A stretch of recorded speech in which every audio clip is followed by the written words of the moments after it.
On Christmas morning, my brother handed me a gift and smirked, "Open it, it's exactly what you deserve." Inside was an empty box, and my parents laughed. "You were never the favorite." Tears stung my eyes, but I took a deep breath and smiled. "Well, then I guess you won't want this." When I pulled out my own gift, their jaws dropped. I've been sitting on this story for a few weeks, and I think I finally need to let it out. It's long, but I promise, every part matters. This happened on Christmas morning just a few months ago. I'm still dealing with the fallout. I, 32 male, never had a great relationship with my family. It wasn't explosive or violent, just this quiet, constant reminder that I wasn't one of them. I grew up in Lafayette, Indiana. My parents, Mark and Susan, had 2 boys. My older brother Jake, 35 male, was everything they wanted. He played football, had perfect grades, got into Purdue without even trying, and then became a mechanical engineer. I was not that. I liked drawing. I was quiet. I read a lot. I struggled in school, not because I was lazy, but because I had undiagnosed ADHD for years. I wasn't failing, but I wasn't shining either. Everything in our house was tilted in Jake's favor. When we were kids, he got a new bike, I got his old one. He got steak for dinner after winning a football game, I got a pat on the back when I got second place in an art competition. You get the idea. I moved out the second I turned 18. I went to Ball State and majored in graphic design. I worked my way through college, freelancing, and doing whatever I could. It wasn't glamorous, but it was mine. After college, I moved to Chicago and started working for a mid-size ad agency. Over time, I built a pretty decent life for myself. I'm not rich, but I live comfortably. I have a small group of amazing friends, a dog I love like a child, and a job where people actually respect me. But no matter how much I grew, every Christmas, I still went back to that house in Lafayette and became the other son again. This year, I almost didn't go. My friends begged me to just skip it and spend the holiday in the city, but I felt guilty. I told myself, they're still your family. It's one day. You can do one day. I wish I hadn't. Christmas morning was always the same in our house. Everyone wakes up early, we open gifts in the living room, coffee and cinnamon rolls, all that. I pulled into the driveway around 8 a.m., and immediately, I could tell something was off. Jake was already there with his wife, Hannah, and their 2 kids. My parents were buzzing around them like they were royalty. I was barely acknowledged when I walked in. Whatever. I'd dealt with worse. I gave everyone their gifts, nice stuff, not over the top. A scarf for Mom, a leather wallet for Dad, a custom-made poster of Jake's favorite band for him, toys for the kids. I put thought into each one. We went around opening presents. My parents got Jake a brand new smart TV and some expensive golf clubs. I got socks. Not even nice socks.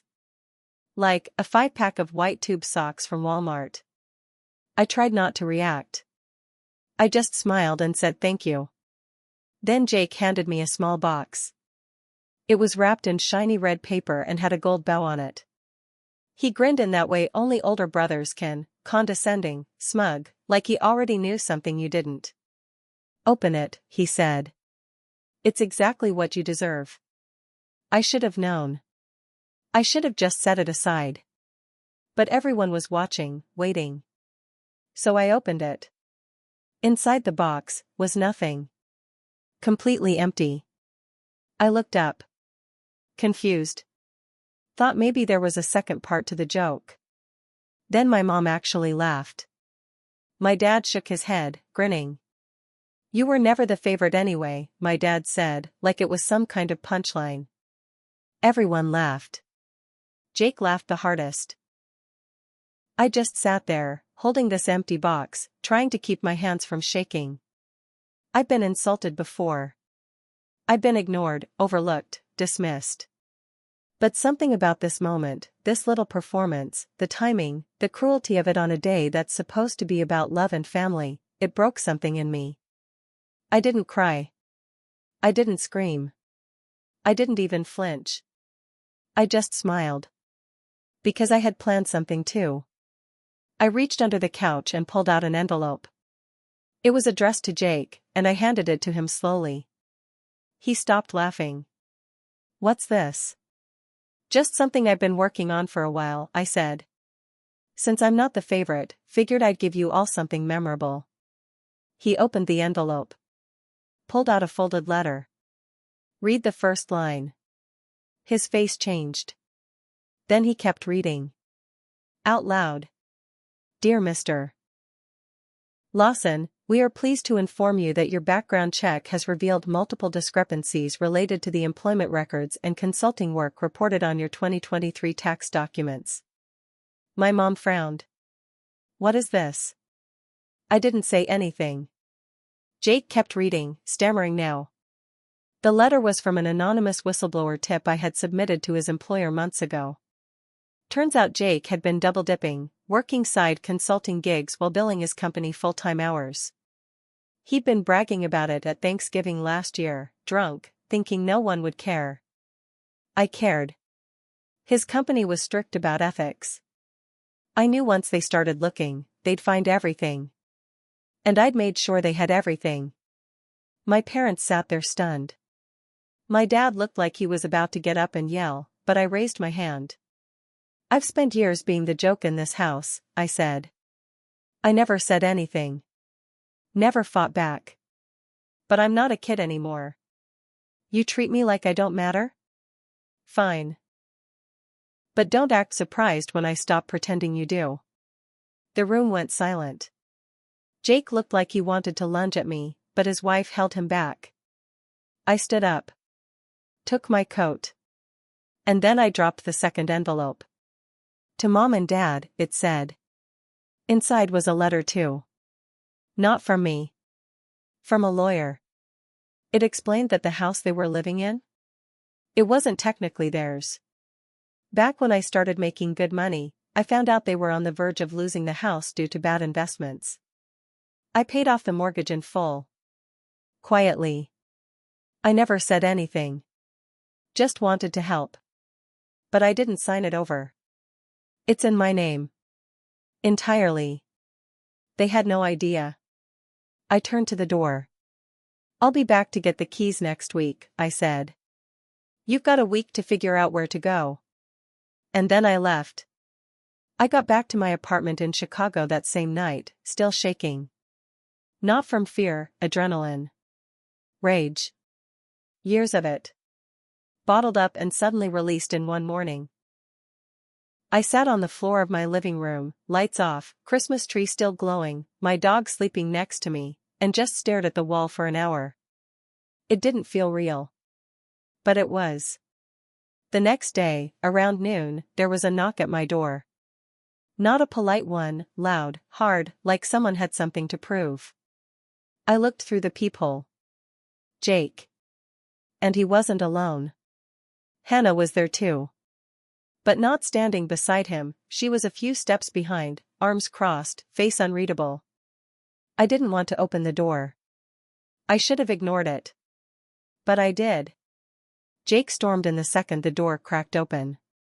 You think this is funny? He snapped. You think ruining my career, embarrassing me in front of my kids, is some kind of game? I didn't respond right away. I just shut the door behind him. You embarrassed yourself, I said. I just let the truth come out. Hannah walked in slowly. She didn't say anything. Just stared at me. Jake kept going. You're going to call my boss and tell them you made it all up. Right now. You're going to fix this, or I swear to God, no, I cut in. I'm not. You owe me, I don't owe you a thing. He stopped. You treat people like they're disposable. Even your own brother. He turned back to me, pointing a finger in my face. You're tearing this family apart. No, I said, stepping closer. You did that. When you made me your target. When you lied to everyone and expected them to clean it up. You did this. Then I told him to leave. He didn't move. So I called the front desk. Told them to come up. When he realized I wasn't bluffing, he finally walked out. But not before looking me dead in the eyes and saying, "This isn't over." He was right. Because 2 days later, I got a call. From my dad. Not to apologize. Not to talk. To tell me they were suing me. Yeah. You read that right. They were claiming I tricked them into transferring the house title. That I abused their trust. That it was their house and I had no right to take it. I laughed when I got the letter in the mail. Laughed so hard I cried. But it wasn't funny. Not really. They were serious. They hired a lawyer and everything. Now I'm dealing with legal paperwork, depositions, and threats from my own parents and brother. The people I once felt guilty about disappointing now want to destroy me. But here's the thing, I kept everything. Emails. Texts. Even a video from the day I paid the mortgage off at the bank where my dad thanked me. I'm not going down. Still, it hurts. Not because I'm scared. Because I finally stood up for myself, and all it proved is that they were never really on my side to begin with. They just wanted me quiet. Useful. Invisible. Well, not anymore. So. After the lawsuit was filed, I tried to keep my head down. I hired a lawyer, Melissa, sharp as a blade, no nonsense, recommended by a friend, and started getting all my documents in order. I wasn't worried legally. Emotionally though? That's a whole different story. Then, about a week later, just when I thought things couldn't get messier, I got a text. From my mom. I need to talk. Alone. Please. I stared at it for a long time. I didn't answer. The next morning, she showed up anyway. At first, I didn't want to let her in. But I could see it in her eyes, something was off. She looked exhausted. Like she hadn't slept. Hair messy, makeup smudged. I'd never seen her like that. So I opened the door. She came in, sat down slowly on my couch, didn't say a word for a while. Then finally, she looked up at me. And said, "I need to tell you something. About Jake." I braced myself. I thought it would be another excuse, another guilt trip. It wasn't. She took a deep breath, then said, "He's not your full brother." I didn't move. What? I asked, voice flat. I had an affair, she said. 36 years ago. Just before I got pregnant with Jake. Your dad knows. We stayed together. We raised him like he was his. But, I sank into the chair across from her. You mean Dad, Mark, isn't Jake's real dad? She nodded. We never told anyone. Not even Jake. I stared at her, stunned. Why are you telling me this now? She rubbed her face. Because you were right. About everything. We treated you like a stranger. Maybe because deep down, we were always protecting a lie. Trying to keep everything looking perfect, even if it meant pushing you aside. My heart was pounding. Jake doesn't know? I asked. No, she said. And he can't. If he finds out, he'll lose it. I laughed. I actually laughed. He's already lost it, Mom. He's trying to sue me. He showed up at my apartment yelling in front of Hannah, who, by the way, knows about the cheating. She didn't look surprised. Just sad. I got up, started pacing. I need time, I said. I know, she said. Then she stood up too. Anne. I'm sorry. Truly. I don't expect forgiveness. But I thought you should know. Before she left, she turned and said, Jake always had your father's last name. But you were always mine. You were the only one who really looked like me. And then she was gone. I sat there for hours. Trying to process it all. So now I'm sitting here, wondering, do I tell Jake? Do I use it in court, if it gets that far? Do I even want to keep the house? Part of me feels like I was given a weapon. The other part feels like I was just handed another family secret to carry alone. I haven't responded to my mom since. I haven't told anyone yet. Not even my lawyer. But the twist? It's not just the DNA. I found the name of the man she had the affair with. He lives in Indianapolis. And I'm going to see him next weekend. Because if I'm about to blow up this whole family dynamic, I want to make sure I know everything. I drove down to Indianapolis on a rainy Saturday. The man's name was Richard Lane. Mid-60s. Retired school principal. I'd found him through a few emails my mom had exchanged with an old friend he'd been in town visiting when the affair happened. When I knocked on his door, I didn't even know what I was going to say. He opened the door slowly, squinted at me, then said, "You must be Susan's son." We talked for 2 hours. I won't drag it out. Yes, he confirmed the affair. No, he didn't know for sure Jake was his, but the timing lined up. They never did a paternity test. He said he was willing to take one if I thought it was worth it. But then he asked me something. Why now? Why dig this all up now? I told him everything. The Christmas, the gift, the lawsuit, my mother's confession. He shook his head. That boy's been living a lie his whole life, and he doesn't even know it. That's not your fault. But it's going to feel like it if you're the one who tells him. That stuck with me. I drove home, torn. A week later, I made my decision. I called a family meeting. Everyone. Jake. Mom. Dad. Even Hannah. I told them to meet me at a neutral place, a private room at a local community center. When they all showed up, there was tension in the air like static. Jake sat with his arms crossed, glaring. Dad looked cold. Hannah looked drained. Mom, she wouldn't meet my eyes. I called you here, I said, because this has gone too far. We're in a legal fight over a house, for God's sake. You're trying to sue your own son. That house is ours, Dad snapped. I ignored him. Before we go any further with lawyers and documents and all this ugliness, there's something you need to know.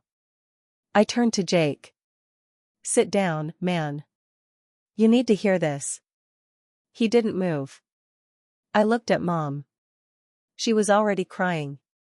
You want to tell him, or should I? I asked. Her lips trembled. She nodded. Then she turned to Jake and said it. Out loud. You're not your father's son. The room fell silent. Jake looked like she'd slapped him. What did you just say? He whispered. You're not Mark's biological child, she said. I had an affair. Before I got pregnant with you. Dad looked away, face hard as stone. Hannah's hand shot to her mouth. Jake's jaw dropped. He looked at each of us, eyes wide. You're lying, he said. I'm not, Mom said. I'm sorry. We thought it was best to keep it buried. We didn't want to break this family. Jake exploded. You didn't want to break the family? You lied to me for 35 years. You let me believe I built my whole identity. He couldn't finish. He turned to Dad. Did you know? Dad nodded once. I found out when you were 4. Jake stared at him, stunned. And you still raised me? Dad's face was cold. I did what had to be done. Is that why you always favored me? Jake said suddenly, turning back to Mom. Because you felt guilty? No, is that why you ignored him? He pointed at me. Because he was the real one? No, she cried. It was never about that. Hannah stood. You people are sick, she said. You've all been playing roles in this twisted drama and dragging us down with you. Jake turned to me, eyes wild. Did you know this when you handed me that envelope? Were you already planning to ruin me? I shook my head. I found out after. I didn't even want to tell you. But you left me no choice. Jake stormed out. Slammed the door. Mom followed him, sobbing. Dad just sat there. Quiet. Hannah stayed behind. Looked at me. I'm divorcing him, she said softly. Not because of you. Because of him. He cheated on me, lied, and now. I can't even look at him. I nodded. Then she added, but I want to thank you. Not for the drama. But for blowing it up. Sometimes things have to burn down before you can see clearly. She left. Dad finally stood. You're not welcome in our house, he said. Good, I replied. That was the last time I spoke to him. The lawsuit? Dropped. Jake disappeared for a while, deleted his socials, went off the grid. I heard through a cousin that he's staying with some old college friend in Michigan. My mom texts now and then. She says she started therapy. I don't respond often. The house? It's still in my name. I'm not even sure what I'll do with it. Maybe I'll sell it. Maybe I'll donate it to a shelter. I haven't decided. What I do know is this, I don't feel guilty anymore. For the first time in my life, I spoke up. I said what needed to be said. It didn't fix everything. Maybe it didn't fix anything. But it broke the cycle. And sometimes, that's the best you can do. I'm not angry now. Just tired. But also lighter. This family may never be whole again. Maybe it never was to begin with. But I am. And that has to be enough.